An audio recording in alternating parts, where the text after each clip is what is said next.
अध्याय में प्रवेश कर चुके थे और आज हम लोग प्रथम स्कंद प्रथम अध्याय श्लोक संख्या 2 से शुरुआत करेंगे। जैसा कि कल हमने चर्चा की थी कि भागवत के प्रथम 3 श्लोक व्यासदेव द्वारा मंगलाचरण है और प्रथम श्लोक भगवान श्री कृष्ण का गुणगान करता है, द्वितीय श्लोक श्रीमद् भागवत का गुणगान करता है और तृतीय श्लोक भागवत और भक्त दोनों का ही गुणगान करता है। तो 3 महान व्यक्तित्वों का गुणगान हो रहा है, भागवत, भगवान और भक्त। तो हम द्वितीय श्लोक में आज प्रवेश कर रहे हैं। धर्म प्रोजित कैटवत्र परमो निर्मत्सराणां सताम् वेद्यं वास्तवमत्र वस्तु शिवदं तापत्रयोन्मूलनम् श्रीमद्भागवते महामुनिकृते किं वा परैरीश्वर सद्यो हृदयवृध्यते यत्र कीर्तिभिः शुश्रूषितक्षणात्। कोई एक भक्त इसका अनुवाद पढ़िए।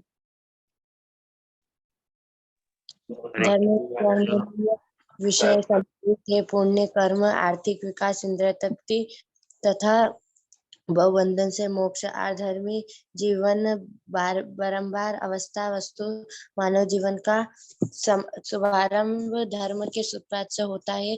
आहार, निद्रा, भय तथा मैथुन ये पशु जीवन के निम्न 4 नियम लक्षण।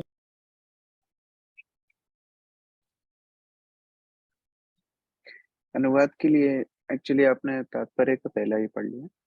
यह भागवत पुराण भौतिक कारणों से प्रेरित होने वाले समस्त धार्मिक कृत्यों को पूर्ण रूप से बहिष्कृत करते हुए सर्वोच्च सत्य का प्रतिपादन करता है, जो पूर्ण रूप से शुद्ध हृदय वाले भक्तों के लिए बोधगम्य है। यह सर्वोच्च सत्य वास्तविकता है, जो माया से पृथक होते हुए सबों के कल्याण के लिए है। ऐसा सत्य तीनों प्रकार के संतापों को समूल नष्ट करने वाला है। महामुनि व्यासदेव द्वारा अपनी परिपक्व अवस्था में संकलित यह सौंदर्यपूर्ण भागवत ईश्वर साक्षात्कार के लिए अपने आप में पर्याप्त है। तो फिर अन्य किसी शास्त्र की क्या आवश्यकता है? जैसे जैसे कोई ध्यान पूर्वक तथा विनित भाव से भागवत के संदेश को सुनता है, वैसे वैसे ज्ञान के संस्कार अनुशीलन से उसके हृदय में परमेश्वर स्थापित हो जाते हैं। तो यह भागवत का गुणगान यहाँ पर हो रहा है। कैसे भागवत में प्रवेश करने के लिए जो व्यक्तियों को अधिकार है, उनका पहला गुण है धर्म प्रोजित कैटव अत्र निर्मत्सराणाम सताम। यानी कि पहले तो उनको कैटव धर्म, यानी कि जो तथाकथित धर्म है, जो मनोधर्म है, उन सबको छोड़ करके और निर्मत्सराणाम सताम, ऐसे सताम व्यक्ति, ऐसे सत्य के इच्छुक व्यक्ति, सत्य को प्राप्त करने वाले व्यक्ति, ऐसे व्यक्तियों को ईर्ष्या से रहित होना पड़े। क्योंकि हर व्यक्ति भौतिक संसार में ईर्ष्या से परिपूर्ण है, लेकिन जिनको भागवत में प्रवेश करना है उनको ईर्ष्या से मुक्त होना पड़ेगा। क्यों? क्योंकि भौतिक जगत तो माया के भ्रम के समान है, जो हमने पिछले श्लोक में देखा है। लेकिन ये भागवत है वास्तव वस्तु। एक है अवास्तव वस्तु, एक है वास्तव वस्तु। वास्तव वस्तु अर्थ है आध्यात्मिक जगत। तो ये भागवत हमें आध्यात्मिक जगत में प्रवेश दिलाती है। इसलिए अगर इसमें प्रवेश करना है तो तथाकथित धर्मों को छोड़ना होगा और ईर्ष्या को छोड़ना होगा। ऐसे ही सताम भक्त भागवत में प्रवेश कर पाते हैं। और फिर प्रवेश करके क्या होता है? तापत्रयोन्मूलनम, उनके तीनों प्रकार के संताप। 3 प्रकार के संताप कौन कौन से होते हैं? किसी को पता है? हरे कृष्ण। बताइए। आदि आदि दैविक, आदि भौतिक, आदि।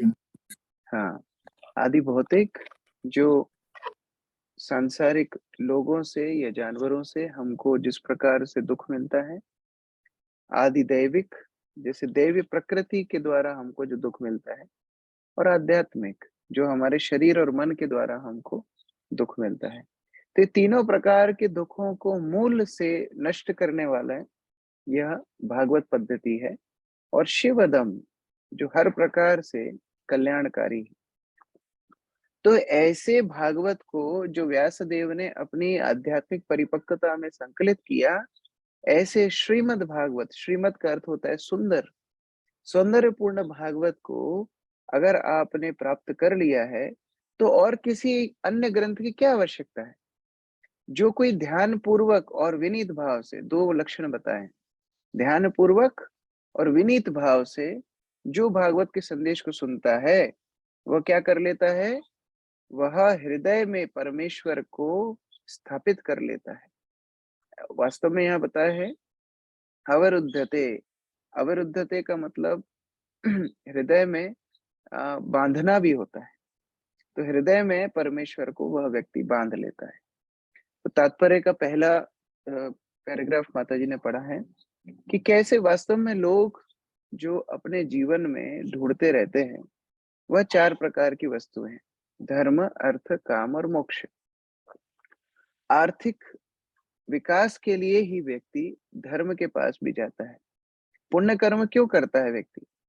उसे लगता है कि मैं पुण्य कर्म करूंगा तो मुझे आर्थिक लाभ होगा, आर्थिक लाभ होगा तो मैं ज्यादा इंद्रिय तृप्ति कर पाऊंगा, ज्यादा इंद्रिय तृप्ति कर पाऊंगा तो मैं ज्यादा सुखी हो पाऊंगा। इसलिए आहार, निद्रा, भय, मैथुन को ही अच्छा करने के लिए व्यक्ति प्रतिस्पर्धा करने लगता है।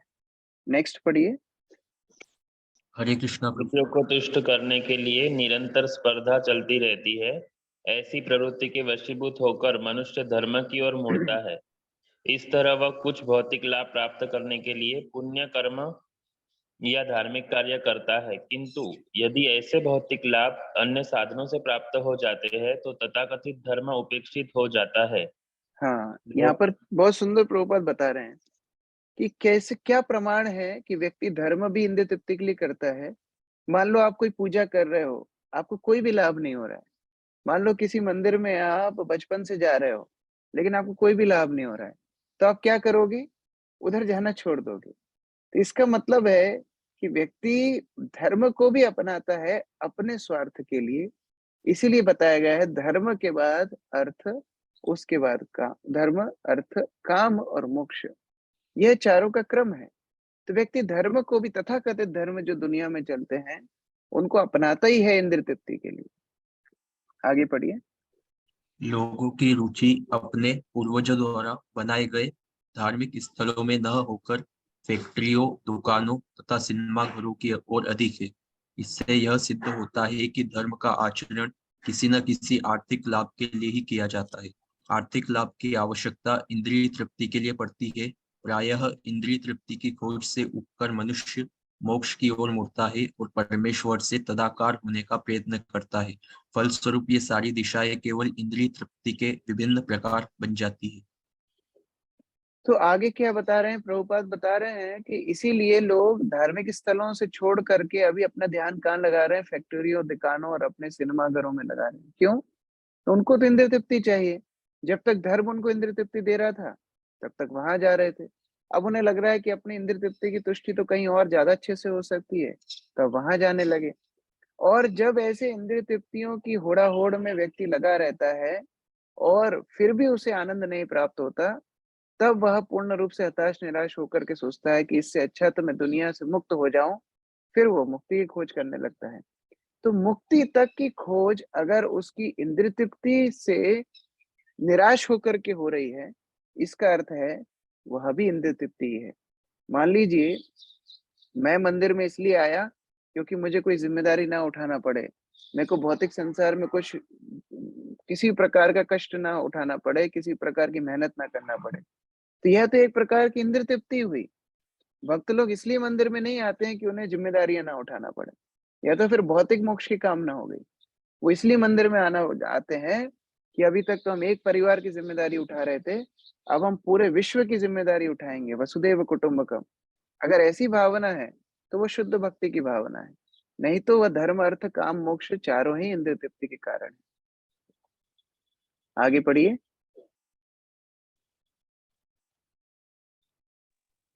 किंतु किंतु श्रीमद् भागवत इंद्रिय तृप्ति संबंधी इन सब कर्मों से परे है। यह नितांत दिव्य साहित्य है जो उन्हें भगवत द्वारा समझा जा सकता है, जो सकारात्मक इंद्रिय तृप्ति से परे रहता है। हाँ, लेकिन श्रीमद् भागवत ऐसे धर्म अर्थ काम मोक्ष के लिए नहीं है। यह श्रीमद् भागवत तो इंद्रिय तृप्ति के विचारों से भी परे है। तो ऐसे श्रीमद् भागवत में कौन प्रवेश कर सकता है? केवल शुद्ध भगवत भक्त ही प्रवेश कर सकते हैं। और ऐसे भक्तों का लक्षण क्या है? पहला लक्षण, जो इंद्रिय तृप्ति की स्पर्धा से मुक्त हो, जो उस होड़ा होड़ी में ना लगे हो। मान लीजिए चूहों की रेस लग रही हो और कोई फर्स्ट आ भी जाए तो वो चूहा ही तो कहलाएगा ना, वो इंसान थोड़ी हो जाएगा। उसी प्रकार से यह रेस से बाहर होना है उनको। इंद्रिय तृप्ति की स्पर्धा जब तक रहेगी, शुद्ध भक्ति नहीं हो पाएगी। आगे पढ़िए।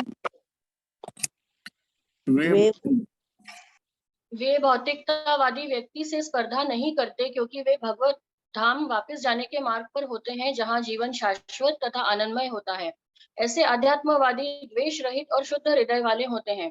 भौतिक जगत में प्रत्येक व्यक्ति दूसरे व्यक्ति से ईर्ष्या करता है, अतएव स्पर्धा चलती रहती है। लेकिन भगवान के दिव्य भक्त न केवल भौतिक ईर्ष्या द्वेष से रहित होते हैं, अपितु सबका कल्याण चाहते हैं और वे ईश्वर को केंद्र मानकर एक स्पर्धा रहित समाज स्थापित करने का प्रयास करते रहते हैं।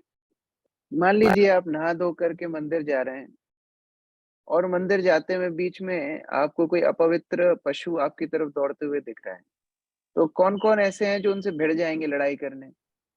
कोई भी नहीं। अपना रास्ता चेंज करके हम लोग चले जाएंगे।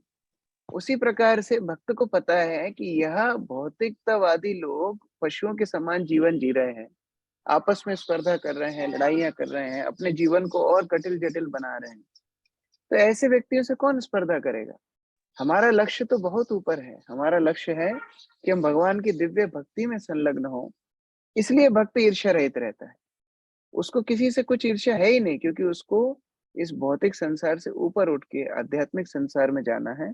और इसीलिए वो यहाँ रहते रहते भी ईश्वर को केंद्र बना करके समाज की स्थापना करना चाहता है, जिससे हर व्यक्ति भगवान की सेवा में संलग्न हो और यह ईर्ष्या की स्पर्धा से, इंद्रिय तृप्ति की स्पर्धा से ऊपर उठ सके।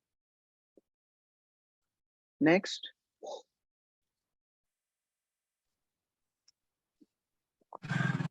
वेदों में 3 मार्ग बताए गए हैं। पहला है श्रेष्ठतर लोकों की प्राप्ति के उद्देश्य से काम करना। दूसरा है देवलोक जाने के लिए विभिन्न देवताओं की पूजा करना। और तीसरा है परम सत्य तथा उनके निर्विकार पक्ष का साक्षात्कार करके उससे तदाकार होना। हरे कृष्ण। यह 3 कार्यों के बारे में बताया गया है। एक है सकाम कर्म, दूसरा है उपासना, तीसरा है ज्ञान। तीनों ही मार्गों से जो अपनी चेतना में श्रेष्ठतर लोग हैं, वो भगवान की प्राप्ति करने का प्रयास करते हैं। आगे।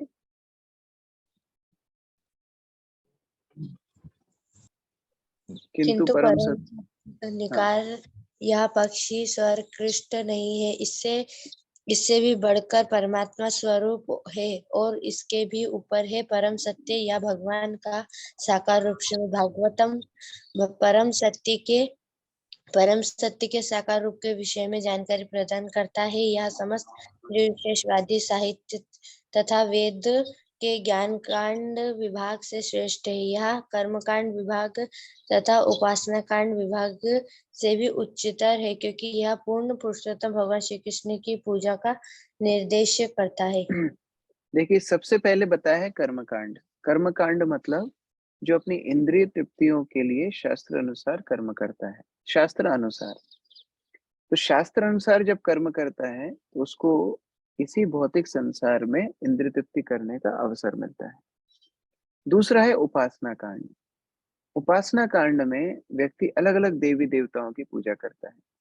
अंततः गीता के अनुसार उन्हीं देवी देवताओं के पास में चला जाता है। इससे ऊपर है ज्ञान कांड। जहां पर व्यक्ति निराकार ब्रह्म के ऊपर अपनी चेतना लगाता है शास्त्र अनुसार, मायावादियों जैसे नहीं। कल हमने मायावादियों के बारे में चर्चा की जो प्रथम श्लोक में प्रभुपाद बता रहे थे, लेकिन वैसा नहीं। यह ज्ञान कांड शास्त्रों के अनुसार निराकार ब्रह्म के ऊपर ध्यान लगाता है। तो यह व्यक्ति का गंतव्य होता है आध्यात्मिक जगत की ब्रह्म ज्योति में। वह ब्रह्म ज्योति में जाता है जो भगवान के अलग अलग वैकुंठ धामों से और भगवान के शरीर से प्रकाश निकलता है, वह प्रकाश ब्रह्म ज्योति कहलाती है, और वहां पर ये व्यक्ति जाता है। अब मेरा प्रश्न है कि ये परमात्मावादी कहाँ जाता है? जो योगी अपने हृदय में परमात्मा का ध्यान करते हैं वो कहाँ जाते हैं? अच्छा, इससे ऊपर जो भक्त हैं, जो भगवान के साकार रूप को आराधना करते हैं, भगवान की सेवा करते हैं, वो भगवान के आध्यात्मिक चिन्मय धाम में चले जाते हैं। ये परमात्मावादी कहाँ जाता है? प्रभु जी मैं बताऊं? बताना चाहिए। हाँ बताइए। मैं बताऊं प्रभु जी? हाँ। वो भी अपने पुण्य कर्म के साथ से जाते हैं, ब्रह्म ज्योति में जाते हैं, लेकिन जब जैसे उनके पुण्य कर्म क्षीण हो जाते हैं तो वापस वो भौतिक युग में या भौतिक लोक में वापस आते हैं। नहीं, ये ब्रह्मवादियों के लिए ठीक है। मैं पूछ रहा हूँ परमात्मा को जो ध्यान कर रहे हैं, योगी बैठे हैं जो हृदय में परमात्मा को दर्शन कर लिए हैं, ऐसे योगी कहाँ जाते हैं? हरे कृष्णा प्रभु जी। प्रभु जी, मुझे गोलोक लगता है धाम। कि वो भगवान की सेवा में, मतलब वो जो शांत रस है उसमें स्थापित होते हैं, उनको सेवा नहीं मिलती, सक्रिय सेवा। Very good. वो लोग वैकुंठ तक पहुंचते हैं, गोलोक वृंदावन तो वो भी नहीं पहुंच पाते हैं, वैकुंठ तक पहुंचते हैं, और वैकुंठ में भी शांत रस में रहते हैं। जैसे वैकुंठ जगत में हर वस्तु चिन्मय है, वहां का खंबा भी चिन्मय है, वहां की भूमि भी चिन्मय है, वहां के पेड़ भी चिन्मय है। तो ऐसे शांत रस में उनको सेवा मिलती है, जहां वो भगवान के नारायण रूप का संग प्राप्त करते हैं, लेकिन उनको सक्रिय सेवा नहीं मिलती। इससे ऊपर जो भक्त होते हैं, भक्त लोगों को भगवान की सेवा करने का अवसर मिलता है, तो वह श्रेष्ठतम है। और ऐसे भक्तों में भी जो श्री भगवान श्री कृष्ण की आराधना करता है, वह स्वयं गोलोक वृंदावन तक पहुंचता है। नेक्स्ट पढ़िए।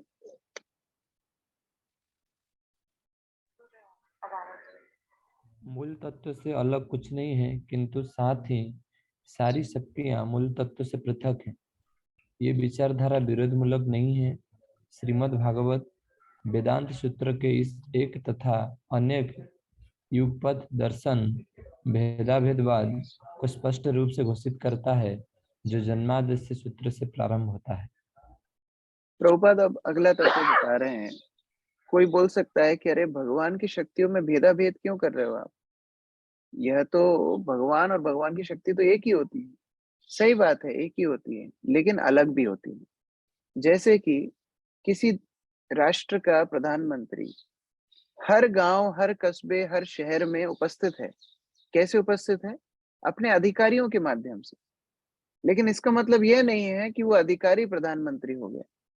उसी प्रकार मूल तत्व मतलब है भगवान श्री कृष्ण, जो आश्रय तत्व हैं, जो सभी के स्त्रोत्र हैं, उनसे अलग और कुछ नहीं है, क्योंकि सभी उनकी शक्तियों के प्रकाश हैं। चाहे जीव शक्ति हो, चाहे बाह्य शक्ति हो, प्रकृति हो, चाहे अंतरंगा शक्ति हो, आध्यात्मिक संसार हो, सभी कुछ भगवान की शक्ति है। लेकिन फिर भी भगवान उन शक्तियों से पृथक हैं, क्योंकि वो उनके स्त्रोत्र हैं। तो एक भी है क्योंकि भगवान की शक्तियां हैं, अलग भी है क्योंकि वह उनके स्त्रोत्र हैं। इसीलिए इस सिद्धांत को बोला जाता है भेद अभेद तत्व। भेद मतलब अलग अलग भी हैं, अभेद मतलब एक भी है। और इसको इतने आसानी से समझा नहीं जा सकता, इसलिए इसको बोलते हैं अचिंत्य भेदाभेद तत्व। अचिंत्य मतलब हमारी मानसिक स्थिति से कई ऊपर का तत्व है। भगवान अपनी शक्तियों के साथ एक भी है और अलग अलग भी हैं। कल ही हम लोग पढ़ रहे थे प्रभुपाद के तात्पर्य में प्रथम श्लोक के, प्रभुपाद उदाहरण दे रहे थे। किसका उदाहरण दिया था प्रभुपाद ने? किसको याद है? एक उदाहरण दिया था कैसे जीवात्मा और भगवान एक भी हैं और अलग अलग भी। सोने का खान का। हाँ, सोने की खान और सोने की अंगूठी, दोनों ही सोना है, लेकिन सोने की खान उस सोने की अंगूठी का स्रोत है। सोने की खान विभु है, सोने की अंगूठी अणु है। तो यह अंतर दोनों में है। आगे पढ़िए।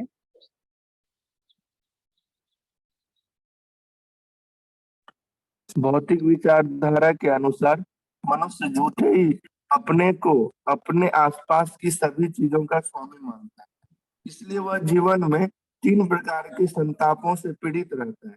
किंतु ज्यों ही उसे नित्य दास रूप में अपने इस वास्तविक स्थिति का पता चल जाता है, तो वह तुरंत इन सभी कष्टों से मुक्त हो जाता है। जब तक वह यह सोचेगा कि मैं ही ईश्वर हूँ, मैं भोगी हूँ, मैं ही सब कुछ हूँ, तब तक उसको ये 3 प्रकार के संताप पीड़ित करते रहेंगे। जैसे कि अभी नवरात्रि चल रही थी, कल ही खत्म हुई है। माता दुर्गा के हाथ में एक त्रिशूल होता है और माता दुर्गा है भगवान की बाह्य शक्ति। बाह्य शक्ति दुर्ग, दुर्ग का अर्थ होता है किला, दुर्गा का अर्थ जो किला की रक्षक हो। तो ये भौतिक संसार रूपी किले की रक्षक हैं दुर्गा माता।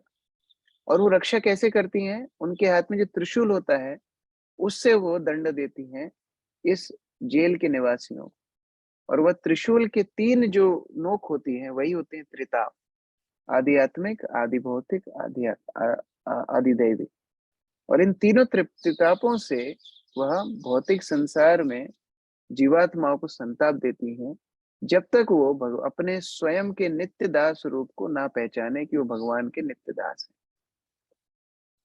आगे पढ़िए। श्रीमद् भागवतम श्री व्यासदेव द्वारा वेदांत सूत्र पर की गई व्यक्तिगत टीका है। इसका लेखन उन्होंने अपने आध्यात्मिक जीवन की परिपक्वता अवस्था में नारद जी के अनुग्रह से किया। श्री व्यासदेव भगवान नारायण के प्रामाणिक अवतार है, अतः उनकी प्रामाणिकता पर किसी प्रकार का प्रश्न नहीं उठाया जा सकता। वे अन्य सभी वैदिक साहित्य के भी रचयिता है, तो भी श्रीमद् भागवतम के अध्ययन को उन सबों के बढ़कर बताते हैं। अन्य पुराणों में विभिन्न विधियां दी गई हैं, जिनके द्वारा देवताओं की पूजा भी की जा सकती है, किंतु भागवत में केवल परमेश्वर का उल्लेख है। हाँ, यहाँ पर प्रभुपाद बता रहे हैं कि फिर निकलने का उपाय क्या है? दुर्गा देवी कष्ट देंगी, त्रिताप परेशान करेंगे, तो निकलने का उपाय है श्रीमद् भागवत। यद्यपि वेद व्यास ने बहुत सारे पुराण लिखे हैं, अलग अलग देवी देवताओं को उसमें श्रेष्ठ बताया गया, उनकी पूजा बताई गई है, लेकिन अंतिम जो उनके आध्यात्मिक जीवन की परिपक्वता में उन्होंने अंतिम पुराण लिखा श्रीमद् भागवतम, यह वेदांत सूत्रों की भी ऊपर व्यक्तिगत उनकी टीका है। ये सार है सारी शिक्षाओं का, और जहां हमें भगवान के साथ अपना पुनः संबंध स्थापित करने का अवसर व्यासदेव दे रहे हैं। इसलिए श्रीमद् भागवत को चैतन्य महाप्रभु ने निर्मल पुराण बताया। इसमें कोई मल नहीं है, इसमें कोई दोष नहीं है, इसमें कोई ज्ञान कर्म का मिश्रण नहीं है, ये शुद्ध भक्ति को बताता है। आगे पढ़िए। इस दिव्य संदेश को ग्रहण करने इस दिव्य संदेश को ग्रहण करने की उचित विधि यह है कि इसे विनीत भाव से सुना जाए। चुनौती देने की प्रवृत्ति से इस दिव्य संदेश को ग्रहण करने में मदद नहीं मिल सकती। यहाँ पर उचित मार्गदर्शन के लिए जो एक शब्द प्रयुक्त है वह है सुश्रुषु। मनुष्य को इस दिव्य संदेश को सुनने के लिए उत्सुक रहना चाहिए। निष्ठा पूर्वक सुनने, श्रवण करने की कामना ही इसकी पहली योग्यता है। कम भाग्यशाली व्यक्ति इस श्रीमद् भागवत को सुनने में बिल्कुल रुचि नहीं दिखाते। इसकी विधि सरल है, किंतु इसे व्यवहार में लाना कठिन है। भाग्यहीन व्यक्तियों को व्यर्थ सामाजिक तथा राजनीतिक बातें सुनने के लिए पर्याप्त समय मिल जाता है, किंतु जब उन्हें भक्तों की सभा में श्रीमद् भागवत सुनने के लिए आमंत्रित किया जाता है तो वे सहसा अन्य मनस्क हो उठते हैं। यहाँ प्रभुपाद बता रहे हैं कैसे आप सामाजिक राजनीतिक बातें सुनाओ, सिनेमा दिखाओ, मोबाइल हाथ में दे दो, बहुत पर्याप्त समय मिलता है, लेकिन जैसे ही भागवत सुनने के लिए कोई अवसर मिलेगा तो हम बार बार घड़ी देखेंगे, अरे आधा घंटा तो हो गया, यह तो ज्यादा टाइम ले रहे हैं। तो यह हमारी दुर्बलता है, आध्यात्मिक दुर्बलता है। इससे ऊपर उठ करके पहला है, यह दिव्य संदेश को ग्रहण करने के लिए सुश्रुषु हमको बहुत ही उत्सुक होना चाहिए, निष्ठावान होना चाहिए। जब निष्ठावान होकर के उत्सुक होके उत्साह के साथ भागवत सुनेंगे तो भागवत सुनने में हमें बहुत ज्यादा रुचि भगवान प्राप्त करा देंगे। और दूसरा है चुनौतीपूर्ण ढंग से नहीं, विनीत भाव से।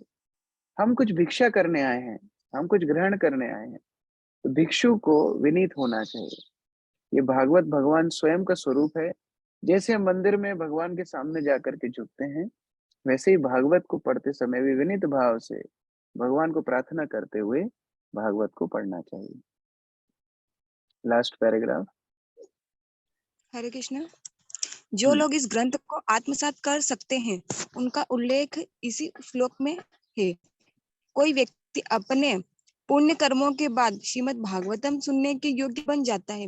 महामुनि व्यासदेव बुद्धिमान एवं विचारवान व्यक्तियों को आश्वस्त देते हैं कि श्रीमद् भागवतम का श्रवण करने से उन्हें भगवान का प्रत्यक्ष साक्षात्कार हो सकता है। वेदों में वर्णित साक्षात्कार की विभिन्न अवस्थाओं को पार किए बिना ही इस संदेश को ग्रहण करने के लिए सहमत होने मात्र से मानव परम हंस पद को तुरंत प्राप्त कर सकता है। हरे कृष्ण। तो जो वेदों के माध्यम से मुनि ऋषि भगवान को प्राप्त करना चाहते हैं, वह भगवान तो जो भागवत सुनने वाले हैं उनके हृदय में स्थायी रूप से निवास करने लगते हैं। अब कोई बोल सकता है कि भगवान तो सबके हृदय में बैठे हैं परमात्मा रूप से, उसमें कौन सी बड़ी बात है। भगवान परमात्मा रूप से जो सबके हृदय में बैठे हैं, वो निष्क्रिय अवस्था में बैठे हैं। वो कोई आदान प्रदान नहीं करते भक्तों के साथ। वह केवल उपदृष्टा अनुमंता च भर्ता भोक्ता महेश्वरा। जो आप करेंगे उसको देखते जाएंगे, अनुमति देते जाएंगे। लेकिन भगवान रूप जो है वो भक्तों के साथ आदान प्रदान करता है, और ऐसा सक्रिय रूप भगवान का हृदय में स्थापित हो जाता है भागवत श्रवण करने से। ये भगवान का प्रत्यक्ष साक्षात्कार है। हमको कहीं बाहर दौड़ने की आवश्यकता नहीं। अगर हम भागवत को नित्य रूप से पढ़ेंगे तो भगवान स्वयं हमारे हृदय में आकर के विराजमान हो जाएंगे। और यही सारे वेदों का सार है। वेदेश्च सर्वेर अहम एव वेद्यो। सारे वेदों का अर्थ यही है कि हम भगवान को जान पाए, भगवान श्री कृष्ण को प्राप्त कर पाए। तो जब भगवान की यह शुद्ध कथा को हम सुनेंगे तो भगवान हमारे हृदय में विराजमान हो जाएंगे। अगला श्लोक, यह भी भागवत का मंगलाचरण कहलाता है और बहुत विशेष श्लोक है। भागवत और भक्त दोनों की महिमा का गुणगान करता है। निगम कल्पतरोर्गलितं फलं शुकमुखादमृत द्रव्य संयुतम पिबत भागवतम रसमालयम मुहुरव रसिका भुवि भावुका। इसका अनुवाद पढ़िए एक भक्त। प्रभु जी मैं पढ़ूं? हाँ, हे विज्ञ एवं भावुक जनों, वैदिक साहित्य रूपी कल्पवृक्ष के इस पक्व फल श्रीमद् भागवत को जरा चखो तो यह श्री सुखदेव गोस्वामी के मुख से निसृत हुआ है। अतएव यह और भी अधिक रुचिकर हो गया है। यद्यपि इसका अमृत रस मुक्त जीवों समेत समस्त जनों के लिए पहले से आस्वाद्य था। निगम शास्त्र, दो प्रकार के शास्त्र होते हैं, आगम शास्त्र और निगम शास्त्र। आगम का अर्थ है आना। हम ये भौतिक संसार में आए हैं और यहाँ कैसे सुखी रहना है वह बताते हैं आगम शास्त्र। तो कई लोग आपको उठा करके किताबों में दिखाएंगे कि देखो किताबों में तो बताया है कि गृहस्थ जीवन बढ़िया से जियो, अपना खाना पीना बढ़िया करो, शरीर के देखभाल करो, ये देवी देवता की पूजा करो। तो वह सब आगम शास्त्र है। लेकिन आगम शास्त्रों से उच्च होते हैं निगम शास्त्र। निगम का अर्थ है जो निकास कर मार्ग दिखाएं। ये भौतिक संसार में हम किसी प्रकार से पड़ गए हैं, अब इधर से बाहर निकलना है, तो जो बाहर का रास्ता दिखाएं वो होते हैं निगम शास्त्र। अब ये निगम शास्त्र भी बहुत सारे हो सकते हैं। तो ये निगम शास्त्रों को अगर हम कल्पतरु एक वृक्ष के समान माने, जो सारी कल्पनाओं को, सारी इच्छाओं को पूरी करने वाले हैं, तो उन कल्पतरु का गलितम फलम यानी कि परिपक्व फल है यह श्रीमद् भागवतम। और इतना मधुर फल है कि वह सभी जीवात्माओं के लिए पहले से मधुर है। लेकिन ऐसे परिपक्व मधुर फल को भी अगर कोई तोता चोंच मार जाए तो वो और कितना मीठा हो जाएगा। तो उसी प्रकार शुकदेव गोस्वामी, शुक का अर्थ होता है तोता, तो यह सुखदेव गोस्वामी उस भागवत को जो चख करके पुनः विस्तृत किए हैं, उससे भागवत और ज्यादा मधुर हो गया है। इसीलिए ये भागवत को पिबत भागवतम रसमालयम। देखिए, गीता को भी एक द्रव्य से तुलना की गई है। किसको याद है? गीता महात्म्य में बताया है। गीता को किससे तुलना की गई है? प्रभु जी मैं बताऊं? हाँ, किससे तुलना? गाय के दूध से। गाय के दूध से। हाँ, सर्व उपनिषदों गावो दुग्धा गोपाल नंदना, गाय के दूध से तुलना की गई है। और यहाँ भागवत को किससे तुलना की गई है? फ्रूट जूस, फ्रूट जूस से तुलना की गई है। तो दोनों को एक जैसा क्यों नहीं बताया है? क्योंकि जब बच्चा पैदा होता है तो सर्वप्रथम उसको क्या पिलाते हैं? फ्रूट जूस पिलाते हैं ना? क्या पिलाते हैं? दूध पिलाते हैं। तो जब हम आध्यात्मिक जगत में नए नए हैं, नवदीक्षित हैं, तो सबसे पहले गीता का पाठ करना चाहिए। गीता पढ़ते हैं, वो दुग्ध के समान है। जब बच्चा थोड़ा बड़ा हो जाता है तो फिर उसको फ्रूट जूस देते हैं। तो यहाँ पर बताया है पिबत भागवतम रसमालयम। ये फ्रूट जूस जो है, निगम, जो सारे निगम शास्त्रों का परिपक्व फल का जो जूस है, ये रसमालय दूध, ये जूस को कौन पिएगा? मुहुरहो रसिका भुवि भाव का, जो रसिक भक्त हैं, जो कृष्ण भावना से ओतप्रोत भक्त हैं, ऐसे भावुक और रसिक भक्त ही यह रस को आस्वादन कर पाएंगे। इसलिए यह भागवत और भक्त दोनों की ही गुणगान किया है। आगे पढ़िए।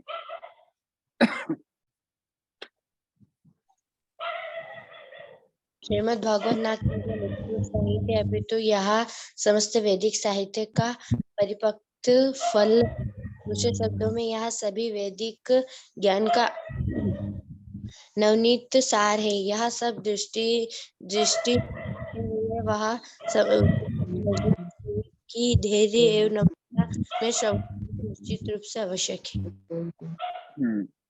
ये भागवत सारे वैदिक शास्त्रों का, जैसे हमने पढ़ा, परिपक्व फल है। और देखिए, यह वैदिक शास्त्र जो है वो जैसा यहाँ पर कल्पतरु के समान बताया है, तो इसमें सामाजिक, राजनीतिक, धार्मिक, आर्थिक, सैन्य, चिकित्सा, रासायनिक, भौतिक, पराभौतिक सभी वस्तुओं का समागम है। व्यक्ति को जीने के लिए, खुश रहने के लिए, आगे बढ़ने के लिए, बाहर निकलने के लिए जो कुछ उसकी इच्छा है, वैदिक शास्त्र पूर्ण कर देंगे। लेकिन अगर भगवत प्राप्ति की इच्छा है तो धैर्य के साथ और नम्रता के साथ, ये दो वस्तुएं बहुत आवश्यक है। अगर हम भागवत की सेवा करेंगे, शरण लेंगे, तो भागवत हमें उस प्रकार से भगवान के साथ संबंध स्थापित कर देंगे। आगे पढ़िए। इस भौतिक जगत में उत्पन्न होने वाले प्रथम जीव ब्रह्मा से लेकर एक क्षुद्र चींटी तक सारे जीव इंद्रियों द्वारा कोई न कोई रस प्राप्त करने के इच्छुक रहते हैं। इन इंद्रिय सुखों को पारिभाषिक रूप से रस कहा जाता है। ऐसे रस कई प्रकार के होते हैं। प्रामाणिक शास्त्रों में 12 रसों के नाम इस प्रकार गिनाए गए हैं। पहला रौद्र, क्रोध, अद्भुत, आश्चर्य। तीसरा श्रृंगार, दाम्पत्य प्रेम। चौथा हास्य, प्रहसन। पांचवा वीर, शौर्य। छठा दया, करुणा, दास्य, दासता, सख्य, मैत्री भाव। भयानक, भय, बीभत्स, आघात। शांत, उदासीनता तथा वात्सल्य, माता पिता का स्नेह। तो यहाँ पर प्रभुपाद बहुत महत्वपूर्ण वस्तु बता रहे हैं। भक्ति रसामृत सिंधु की शुरुआत में ही बताते हैं। रस का अर्थ है किसी भी क्रिया को करने के लिए जो हमारे इम्पिटस यानी हमें जो प्रोत्साहन देता है, वो होता है रस। किसी भी क्रिया को करते रहने के लिए जो प्रेरणा मिलती है, वो होता है रस। किसी भी क्रिया से जो आनंद मिलता है, वह होता है रस। तो हर भौतिक व्यक्ति, ब्रह्मा हो चाहे चींटी हो, कोई भी हो, इन रसों को प्राप्त करने के लिए उत्सुक होता है। 12 प्रकार के रस यहाँ पर बताए गए हैं। इन समस्त रसों का समग्र सार स्नेह या प्रेम है। हर व्यक्ति किसी भी संबंध में प्रेम ढूंढ रहा है, स्नेह ढूंढ रहा है, और ये 12 प्रकार के रसों से वह संबंध की आदान प्रदान शुरुआत होती है। मूल रूप से प्रेम के ऐसे लक्षण उपासना, सेवा, मैत्री, वात्सल्य, दाम्पत्य प्रेम के रूप में प्रकट होते हैं। जो 5 मुख्य रस हैं, जो शांत, दास्य, साख्य, वात्सल्य और माधुर्य, ये 5 प्रेमों के माध्यम से संबंध स्थापित होता है। लेकिन जब ये 5 अनुपस्थित होते हैं तो प्रेम अप्रत्यक्ष रूप से बाकी 7 रसों में प्रकट होता है। जैसे मान लीजिए जिससे आप प्रेम करना चाहते हैं, आप उनको प्राप्त नहीं कर पा रहे हैं तो क्रोध आएगा। कभी आप विरह में हैं और एकदम से आपका प्रेमी आपके सामने आकर खड़ा हो जाए तो आश्चर्य आएगा। हास्य, वीरता, भय, खोने का भय और विभत्सता आदि प्रकट होते हैं। उदाहरणार्थ, यदि कोई पुरुष किसी स्त्री से प्रेम करता है तो यह श्रृंगार रस हुआ, किंतु यदि ऐसे प्रेम में बाधा पहुंचती है तो आश्चर्य, क्रोध, आघात, भय तक उत्पन्न होता है। कभी कभी तो 2 व्यक्तियों के प्रेम संबंधों के अंत निशंस हत्या भी होती है। तो यह सब रस हम भौतिक संसार में देखने के लिए हमको मिलते हैं और यही रस वास्तव में भगवान श्री कृष्ण के लिए है। ये रसों को जब हम भौतिक संसार में ढूंढते हैं तो हमें ये भौतिक रसों का आस्वादन में अंततः विभत्स, भय, रौद्र रूप ही देखते हैं। लेकिन जब हम इन्हीं रसों को भगवान के साथ आदान प्रदान करते हैं तो वह रसों का वास्तविक हमको सुख प्राप्त करने का अवसर मिलता है। आगे पढ़िए। पूर्ण पुरुषोत्तम भगवान को समस्त रसों का निर्जर स्रोत कहा गया है। जब जीव परमेश्वर की संगति करता है और उनके साथ अपने स्वाभाविक रस का आदान प्रदान करता है तो वह सचमुच सुखी होता है। हाँ, तो एक व्यक्ति अगर वास्तविक वस्तु ढूंढना चाहता है तो जो सभी रसों का स्रोत है, रसो वही सा भगवान श्री कृष्ण को बोला जाता है। तो वो रसो वही सा भगवान श्री कृष्ण जिन सभी रसों के स्रोत हैं, जब जीवात्मा उनके साथ संबंध बनाने का प्रयास करता है तब वो वास्तविक सुखी हो जाता है। वह आध्यात्मिक रस कहलाता है जिसका आस्वादन मुक्त अवस्था में भी किया जाता है। श्रीमद् भागवतम में अनुभव किया जा सकता है क्योंकि यह वैदिक ज्ञान का पक्व फल है और वही आध्यात्मिक रस जो भगवान के साथ हम बनाना चाहते हैं वह श्रीमद् भागवत के माध्यम से हम अनुभव कर पाएंगे। इस दिव्य साहित्य का विनीत भाव से, कितनी बार प्रभुपाद यह बता रहे हैं, विनीत भाव से, पिछले श्लोक में ही बता रहे हैं, विनीत भाव से श्रवण करने पर मनुष्य मन वांछित पूर्ण आनंद प्राप्त कर सकता है। किंतु मनुष्य को इस बात में अत्यंत सावधानी बरतनी होगी कि संदेश का श्रवण सही स्तोत्र से किया जाए। ऐसा नहीं कि हर कहीं जहां भी भागवत कथा चल रही वहां जाके बैठ जाएं, ऐसा नहीं, प्रमाणित स्तोत्र से, क्योंकि भागवत जो यथा रूप से है वह भागवत का ग्रहण हमको करना है जिससे हमारा खोया हुआ संबंध भगवान के साथ पुनः स्थापित हो। आगे एक भक्त पढ़िए। श्री सुखदेव गोस्वामी अपने जन्म से ही मुक्त आत्मा थे, यहाँ तक कि वे अपनी माता के गर्भ में ही मुक्त थे और जन्म के पश्चात उन्हें किसी प्रकार की आध्यात्मिक शिक्षा ग्रहण नहीं करनी पड़ी। जन्म के समय कोई भी व्यक्ति न तो लौकिक दृष्टि से न ही आध्यात्मिक दृष्टि से कुशल होता है, किंतु पूर्ण रूप से मुक्त आत्मा होने के कारण श्री सुखदेव गोस्वामी को आध्यात्मिक साक्षात्कार के लिए किसी प्रकार की विकास विधि का अनुसरण नहीं करना पड़ा, अपितु तीनों गुणों से परिपूर्ण रूप से मुक्त पद पर स्थित रहकर भी वे उन पूर्ण पुरुषोत्तम भगवान के इस दिव्य रस के प्रति आकर्षित हुए जिनकी अर्चना मुक्त जीवों द्वारा वैदिक मंत्रों से की जाती है। परमेश्वर की लीलाएं मुक्त जीवों को संसारी लोगों की अपेक्षा अधिक आकर्षक लगती है। बहुत महत्वपूर्ण वाक्य है प्रभुपाद का कि हमारे अंदर क्यों इतना सब सुनने के बाद भी भगवान के प्रति, भगवान की लीलाओं के प्रति आकर्षण नहीं है। क्यों नहीं है? इसलिए नहीं है क्योंकि हम अशुद्ध हैं।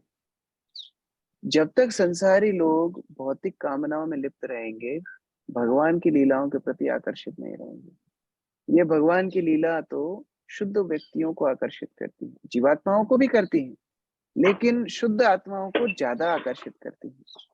इसलिए यहाँ पर सुखदेव गोस्वामी का उदाहरण दिया है। जन्म से जो मुक्त है, जैसे ही जन्म हुआ वैसे ही जंगल की ओर चलने लगे, ऐसे मुक्त आत्मा सुखदेव गोस्वामी को जब प्रथम बार भगवान का सुंदर रूप का, उनकी करुणा का वर्णन हुआ, हम लोग आगे पढ़ेंगे, तो वह इतने आकर्षित हो गए कि सब छोड़ करके वापस आ गए और व्यासदेव ने उनको भागवत का ज्ञान दिया। तो इसीलिए यह मुहु रहो रसिको भुवि भावुका, जो रसिक भक्त हैं, जो भावना से ओतप्रोत हैं कृष्ण भावना से, ऐसे भक्तों के लिए यह भागवत ज्यादा आकर्षणीय है। संस्कृत में शुक शब्द का अर्थ तोता भी होता है। जब कोई पक्का फल ऐसे पक्षियों की लाल चोंच से काट दिया जाता है तो उसकी मिठास बढ़ जाती है। यह पक्का फल सर्वोच्च कृष्ण लोक से एकाएक नहीं आ गिरा। अब मान लो कोई लंबा सा पेड़ है, वहां से कोई फल गिरे तो क्या होगा? नीचे गिर करके टूट जाएगा, फट जाएगा, खाने योग्य नहीं रहेगा। तो इसीलिए बड़ी ही सावधानी से एक व्यक्ति ने उस फल को उतारा, दूसरे के हाथ में दिया, फिर तीसरे के हाथ में दिया और फिर आप तक पहुंचाया। इसी को गुरु शिष्य परंपरा कहा जाता है। गुरु शिष्य परंपरा के माध्यम से ये परिपक्व फल बिना किसी परिवर्तन के, बिना किसी अवरोध के नीचे आता है। और इसीलिए श्रीमद् भागवत को ऐसी परंपरा में समझना चाहिए। आगे पढ़िए।